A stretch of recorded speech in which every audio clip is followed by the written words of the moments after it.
আল্লাহর পয়গম্বর হযরত সুলাইমান আলাইহিস সালাতু ওয়াস সালাম এই পৃথিবীর মধ্যে শাসন করেছিলেন। আল্লাহ পাক রব্বুল আলামিন পয়গম্বর সুলাইমান আলাইহিস সালাতু ওয়াস সালামকে এত ক্ষমতা, এত পাওয়ার, এত শক্তি আল্লাহ তাআলা পয়গম্বর সুলাইমান আলাইহিস সালাতু ওয়াস সালামকে দিয়েছিলেন। আল্লাহর পয়গম্বর সুলাইমান আলাইহিস সালাতু ওয়াস সালামকে আল্লাহ তাআলা পৃথিবীর সমস্ত পশু পাখি এমনকি জিন পর্যন্ত আল্লাহ তাআলা পয়গম্বর সুলাইমানের অনুগত করে দিয়েছিলেন। পশু পাখি পয়গম্বর সুলাইমানের কথা শুনতো, জিন জাতি পয়গম্বর সুলাইমানের কথা শুনতো।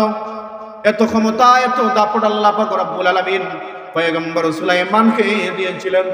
কিন্তু আজকে এই পৃথিবীর জমিনের মধ্যে পয়গম্বর সুলাইমান নাই। এই জমিন থেকে পয়গম্বর সুলাইমান বিদায় হয়ে চলে গেছে। যখন ওনার হায়াতের জিন্দেগি শেষ হয়ে গেছে, ভাইরা আমার, আল্লাহ পাক রব্বুল আলামিনের তৈরি মালাকুল মউত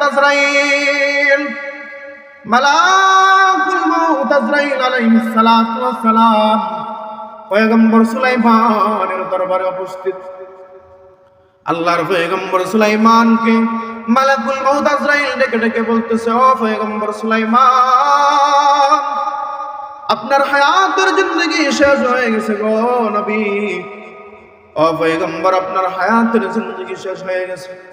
আপনি এই জমিন থেকে বিদায় হয়ে চলে যেতে হবে। আপনার হায়াতের জিন্দেগি শেষ। আল্লাহর পয়গম্বর সুলাইমান আলাইহিস সালাতু ওয়াস সালাম ওই সময়ে বাইতুল মুকাদ্দাস উনি তৈরি করতেছিলেন। বর্তমানে ফিলিস্তিনের মধ্যে যেই মসজিদ বাইতুল মুকাদ্দাস, ফিলিস্তিনের মসজিদে আকসা, ওই মসজিদ পয়গম্বর সুলাইমান আলাইহিস সালাতু ওয়াস সালাম তৈরি করতেছেন। আর উনি ওই মসজিদের নির্মাণাদি কাজ জিন জাতির মাধ্যমে তিনি করাইতেছেন। পয়গম্বর সুলাইমানের আদেশ ক্রমে সমস্ত জিন জাতিরা নদী থেকে, বড় বড় সমুদ্র থেকে পাথর এনে মসজিদে আকসা, ফিলিস্তিনের এই মসজিদ তৈরি করতেছে। মালাকুল মউত আজরাইল তো পয়গম্বর সুলাইমানের দরবারে উপস্থিত। মসজিদের কাজ এখনো শেষ হয় নাই, অসম্পূর্ণ কাজ রয়ে গেছে মসজিদের। এমন সময় পয়গম্বর সুলাইমানের হায়াতের জিন্দেগি শেষ। পয়গম্বর সুলাইমান যদি এই পৃথিবীর জমিন থেকে চলে যায়, জিন জাতিরা আর মসজিদের কাজ করবে না। পয়গম্বর সুলাইমান মালাকুল মউত আজরাইলকে ডেকে ডেকে বলতেছে, ও মালাকুল মউত আজরাইল, আমি যদি আজ এই পৃথিবীর জমিন থেকে বিদায় হয়ে চলে যাই, তাহলে জিন জাতি আর মসজিদের কাজ করবে না। ও মালাকুল মউত আজরাইল, তুমি আমার জানটা, আমার রূহটা কিছুদিন পরে কবজ করো। মালাকুল মউত আজরাইল বলতেছে, ও পয়গম্বর সুলাইমান, আপনার হায়াতের জিন্দেগি শেষ হয়ে গেছে, আপনার ডেট ওভার হয়ে গেছে। আল্লাহ তাআলা আমাকে বলে দিয়েছেন আপনার রূহ কবজ করার জন্য।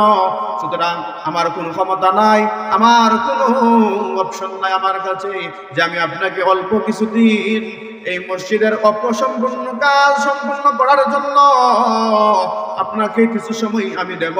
এই রকম অপশন আমার কাছে নাই গো পয়গম্বর সুলাইমান। ও পয়গম্বর সুলাইমান, আপনি যা করার রব্বুল আলামিনের সাথে করেন। আল্লাহ তাআলার কাছে আপনি আরজ করতে পারেন, আমার মালিকের কাছে আপনি বলতে পারেন। আপনার মালিক যদি অনুমতি দেয় তাহলে আমি কিছুদিন পরে আপনার রূহ কবজ করব। আপনি আপনার বন্ধু রব্বুল আলামিনের সাথে বোঝাপড়া করেন।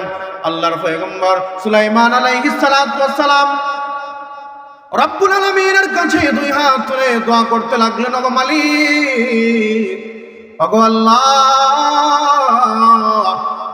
ও মালিক, তোমার ঘরের খাতিরে মওলা আমার হায়াতের জিন্দেগি বাড়িয়ে দাও। আমি যদি এই জমিনের মধ্যে থাকি গো মওলা, তোমার ঘরের কাজ সম্পূর্ণ হয়ে যাবে। আমি যদি আজকে পৃথিবীর জমিন থেকে চলে যাই মালিক, তাহলে তোমার ঘরের কাজ অসম্পূর্ণ রয়ে যাবে। তোমার মসজিদের খাতিরে হলেও গো মালিক আমার হায়াতের জিন্দেগি বাড়িয়ে দাও। আমি দুনিয়ার মধ্যে থেকে বাইতুল মুকাদ্দাস আমি পূর্ণ নির্মাণ করে পরিপূর্ণ কাজ সম্পূর্ণ করে যাইতে চাই।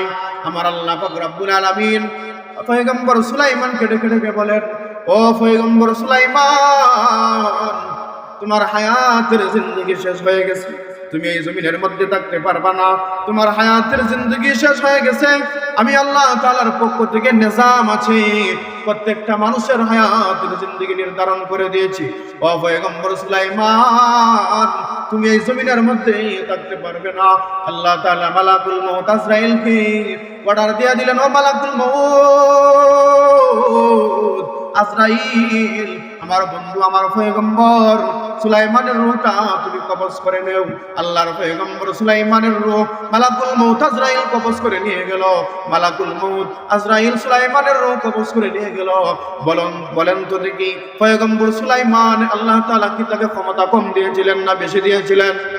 আওয়াজ দিয়ে বলেন না, বেশি দিয়েছিলেন। পয়গম্বর সুলাইমানের ক্ষমতা দাপট, সারা পৃথিবীর মধ্যে যিনি শাসন করেছেন পয়গম্বর সুলাইমান। কিন্তু আজকে এই পৃথিবীর জমিনের মধ্যে পয়গম্বর সুলাইমান রব্বুল আলামিনের কাছে আরজ করলেন, ওগো মালিক, তুমি আমার হায়াতের জিন্দেগি বাড়িয়ে দাও। পয়গম্বর সুলাইমানের হায়াতের জিন্দেগি বাড়িয়ে